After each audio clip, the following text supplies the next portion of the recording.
what exists beyond the top 5 of this format. It's a desolate wasteland out here, but there is some hope. Make sure you guys smash the crap out of that subscribe button so you guys don't miss out on more awesome content. I want to talk about Runic here. Now, I know it's another Mystic Mine variant. Come on, Robbie. Mystic Mine just ended up winning a YCS. Yeah. Runic also went 8-0 at the Chile Regional recently. So here's the thing. We didn't really get the chance to see a lot of Runic builds kind of start to show up until late. And you want to talk about a deck. You think Mystic Mine Burn is bad. What happens when you have an entire resource pool of cards that shave off of your deck? Alright? That's the thing I like about Runic as a deck, is it uses your deck as a punishment method for these fairly okay effects. Like, I get an effect failure, I get a Pomp of Special Summon monster, I'll put on a field spell that says, hey, you want to draw 3 every turn? Yes, I do. I think that's the thing that honestly makes the deck very unique, in my opinion, is just the crazy interactions that you get with it. Now, you do have to play Mystic Mine in it because sometimes the problems with modern era Yu-Gi-Oh! Rear their ugly head. Your opponent can make these really huge fields that you're just like, like, I can't really out that. And I agree with that, alright? Sometimes your opponent sets up these huge negate boards, and sometimes you gotta slam down the Mystic Mine on the table. But for a deck that pretty much resources the opponent's deck and creates this resource management vacuum for you, it's very interesting. Or you play against me, friends playing 47 cards, you activate, 2 mill cards, take away 2 1-ups from them, and they literally can't play the game anymore. Hitting the Deer Note is a really good thing. So, little funny interactions for 500 with Runic, but honestly, it's a much different aspect to Yu-Gi-Oh! Something we really haven't seen in a very long time. And thank you, Mystic Mine, for allowing this deck to see play. Good news is you should beat Mystic Mine Burn pretty easily, because you should mill your opponent out faster than anything else. Next up is Dragon Link here. Robbie, you said Dragon Link would be better than Sprite last month. You had all of our hopes up, man. What happened?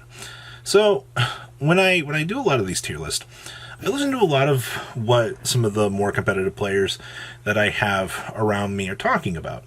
A lot of people, quite a few people were talking about the fact that Dragon Link could effectively, it does kind of do what Sprite does. It sets up some negates and kind of rolls around and does what it does, alright? Like, honestly, if you get down to it, Sprite and Dragon Link kind of do the same thing. Set up some negates. I know, right? Isn't that kind of what all Yu-Gi-Oh! Is right now?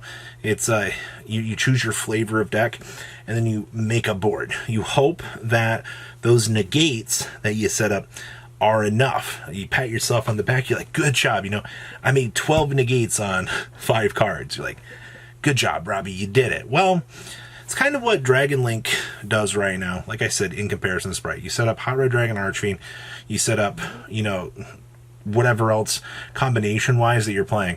I think I've seen some builds playing Scythe. It really depends. It depends on your generalized interactions. You got the Heretic Sphere, am I playing Chamber Dragon Maid to set up the Tidyings? That build has long since seen a lot less play at the moment. But nonetheless, when you look at Dragon Link right now, Dex still sticks around in the format. Does it have high representation like it once did? No. I would say that you need to have a lot better skill curve now in order to play Dragon Link. And I really hate to be that guy and be like, if you have Dragon Link, unlike in previous formats, like, you had a pretty decent chance right now, but you're already playing a losing game going against, the better decks in the room with the massive power creep. So good luck with the uphill battle. It's not 100% impossible, but the grind is very unreal. Next up here is Eldlich. Now, specifically in Eldlich right now that is starting to be really good would be the branded build that sets up Mirrorjade. I hate to tell you this, but, Mirrorjade's a really good card right now. We've seen within the tier builds that they've been playing branded stuff as well, but I don't think it feels as good as it does in the Eldlich deck. Honestly, Branded Fusion, just being the off-shot, I can mill off my Golden Lord, haha, I got the big guy down, combo engines live, we did it. Problem is you're a trap deck, which means that everything else in the format feels inherently faster than you are. Yeah, that's a wee little bit of a problem, ladies and gentlemen. So here's where I'm sitting right now with this particular deck. I think Skill Drain, fantastic card, amazing. I think the Brand Fusion package, amazing, good, it's great. Floodgates, amazing, fantastic. Goes in match, amazing card. Problem is, once you throw all of these particular cards together, you kind of run into an issue here, which is they like to argue with each other in the grand scheme of things. So, from where I'm sitting here, ladies and gentlemen, yeah, Eldlich is a deck that can still top. You should be able to top 16 relatively easy with this on a regional level. My problem with this still remains, it's still Eldlich. You're playing a lot of cards that I wouldn't say feel very good. But, you know, if you can open up good floodgates every single game, you are going to win all day long. That's what it's like to be an Eldlich player right now. So, uphill battle as well with Dragon Link in this, but all right. Next up here is Flaunderies. So, this deck, I debated on putting it in top 5. Because I was looking at Mystic Mine, and I was like, is this really, a top 5 competitor when we did the top 5 video? I honestly think that Flander is probably better than Rika Sun Avalon.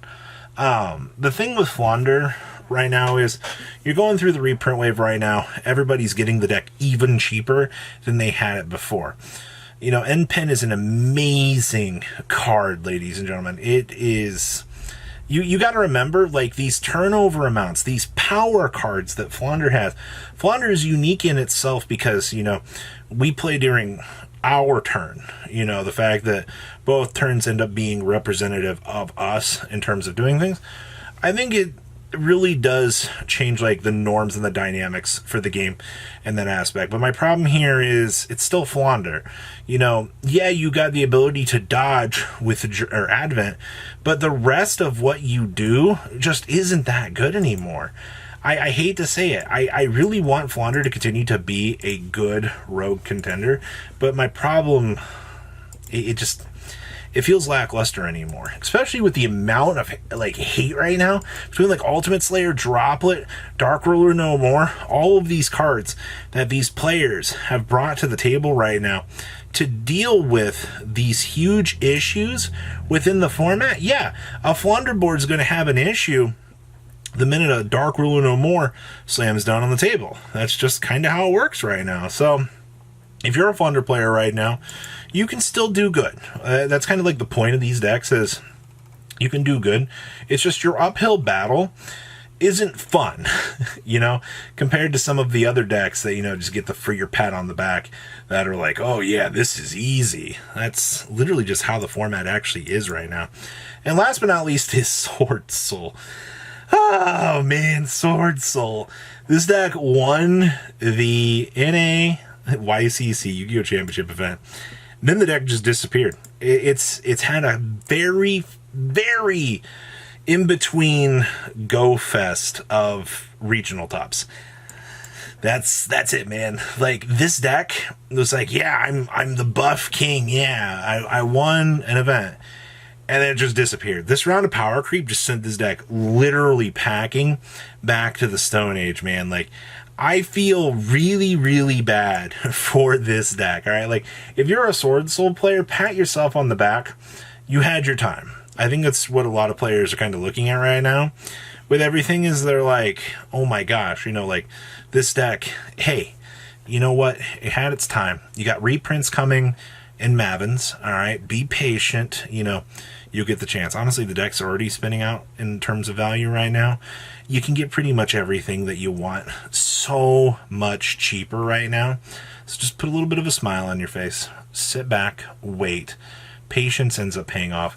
And, Mogi's are already $15 in terms of things. But if you're trying to play Sword Soul right now competitively, I can think about 9 other decks that are a lot better than, well, personally that I think are a lot better than those. So just a little bit of an opinion there. You got to decide of, is Sword Soul really what you want to see right now? And if the answer is yes, go for it. So that is my top 5 more competitive decks. for the top 10. So what do you guys think? Please, comment down below, tell me what you guys think, and I'll see your beautiful faces back here later in the day, guys. Peace out. Patrons, thank you.